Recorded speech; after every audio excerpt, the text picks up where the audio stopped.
and the key political battles as well as the poll blanks. In fact, we're continuing with our election coverage. In fact, we have reporters all across the country to give us the ground report, and we have CNN News 18's Akash Sharma from Mathura in Uttar Pradesh to give us the ground report. Akash. Mathura is one interesting seat that is going for polls in the second phase of voting today. And on this seat, the fight is going to be very, very interesting because of the fact that this time around, RLD and BJP has joined hands. Otherwise, last time we saw that how SP and RLD were together, and Jats are considered as one of the decisive factor on this particular seat, and that is also a reason why they are saying that this fight is going to be very, very interesting. This time around, Hema Malini is contesting for the third time, though she is confident. But on the other hand, we have candidates from Congress and BSP as well. Till 11 a.m., 23% was the voter turnout, and everyone is expecting that this number will increase. This is one polling booth where I'm reporting from, and you can see that voters are coming on and off. But the focus is on the voter turnout that is still low.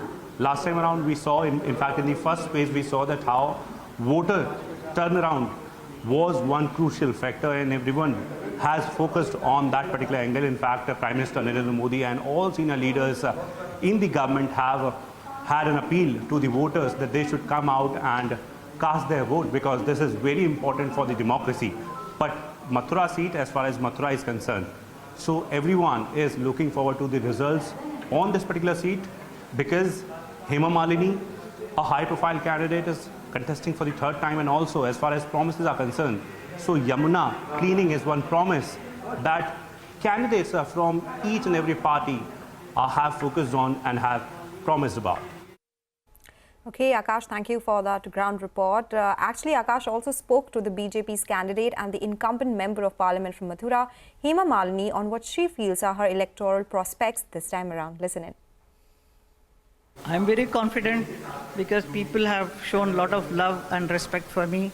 So, and they are very happy with my work, and they are very happy that I am going to be here for next 5 years. So I'm confident that they will definitely vote for me. Ma'am, opposition is somewhere promoting that, Hema Malini is someone who is an outsider, and, she is not at all interested in engaging with people of Mathura. See, उनका कहना वो कहेंगे वो engaging with the people ज़रूरत क्या है मुझे? I don't have to engage myself and sit here. I have come to work. काम जो करना है मेरा काम, यहाँ से जो मैसेज है, जो काम है, वो उसको ले जाके मुझे वहाँ मेरे मंत्रालय में सब बताना है कि ये शाम होना है. वो काम करना है कि यहाँ बैठे रहूँ मैं. फ़ायदा नहीं है ना. अगर मुझे देखना है तो अगर as an artist they want to see, they can see me in YouTube. Ma'am, anti-incumbency, do you think is one factor that can affect your performance? Because when we talk about margins, so in 2019 there was a sharp decline. Do you think this time you're going to perform better, ma'am? Definitely, इस phase में तो बहुत अच्छा चल रहा है अभी तो. What I'm hearing is very good. I'm going to go out and see now. All right, from the north, let's take it to the south part of the country, and we have Neethu Reghukumar from Thiruvananthapuram, Kerala, joining us to give us a sense of the election mood on the ground there. In the morning hours itself, Kerala is witnessing a large number of people coming out to cast their vote. Even at 6:30 a.m., even before the voting started, we could see that there were large crowds outside. Even now, it has not reduced.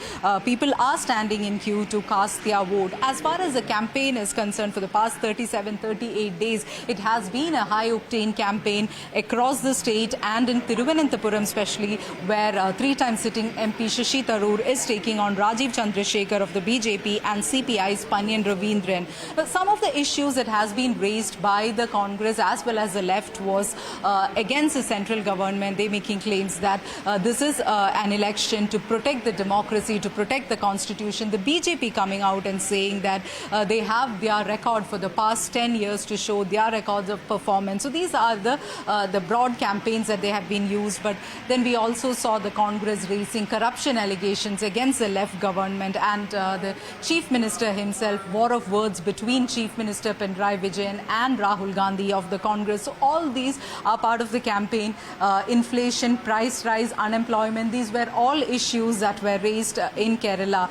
Even the Manipur issue, the Prime Minister's statement, all of this was discussed widely in Kerala. In Thiruvananthapuram also, we are seeing a large voter turnout in the city limits also, which normally we don't see this kind of a response. It's highly unlikely that in the city areas within Thiruvananthapuram also, we saw large queues early in the morning itself. By about 6:37, even before the voting started, we could see in the first half itself the polling percentage is about 30%.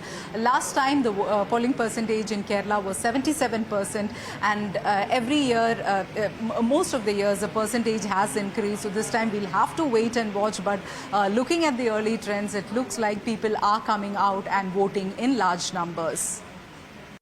Okay, that's a ground report from Kerala. Thank you, Neethu, for that. But let's move to Bengaluru. Earlier today, Finance Minister Nirmala Sitharaman cast her vote in Bengaluru South.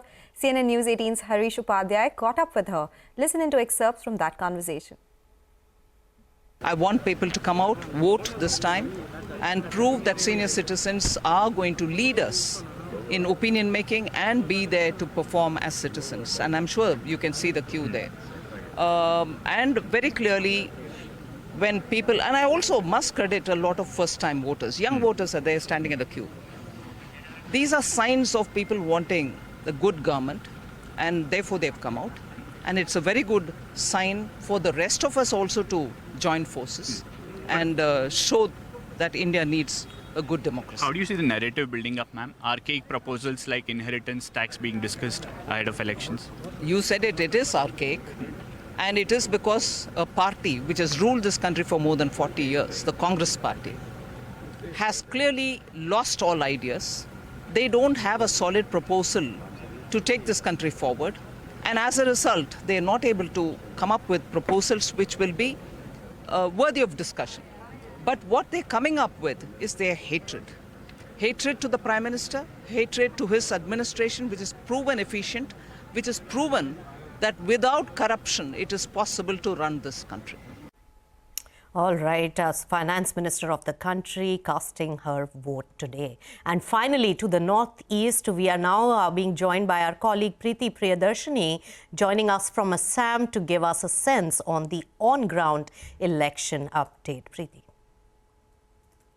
Today is the second phase of Lok Sabha elections in Assam, and currently we are in Nagaon constituency.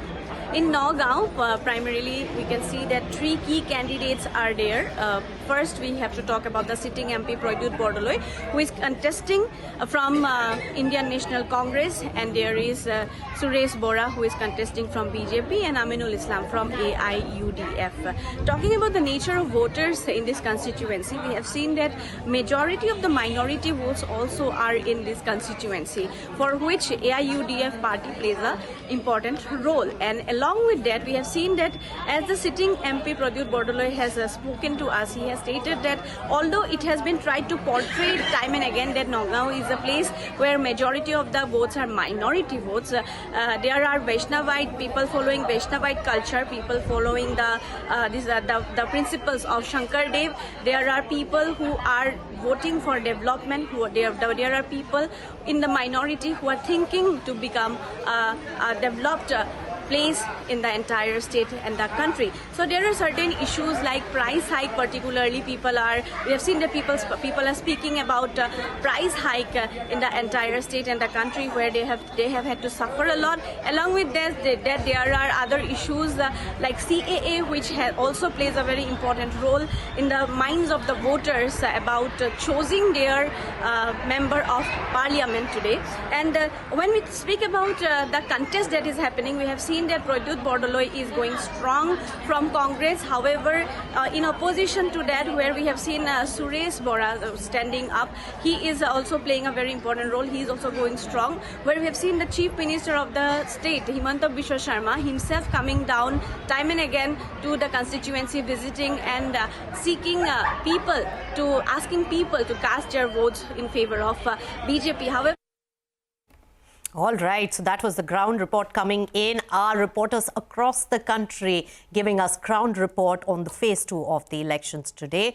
And we'll take a break on that note on Business Lunch. But here's a programming note for all our viewers. Our Friday special offering, Editors Roundtable, is now coming at a new time. Catch the biggest market headlines of the week with expert analysis from market veterans and our own editors every Friday now at 3:30 p.m. Don't forget to tune in.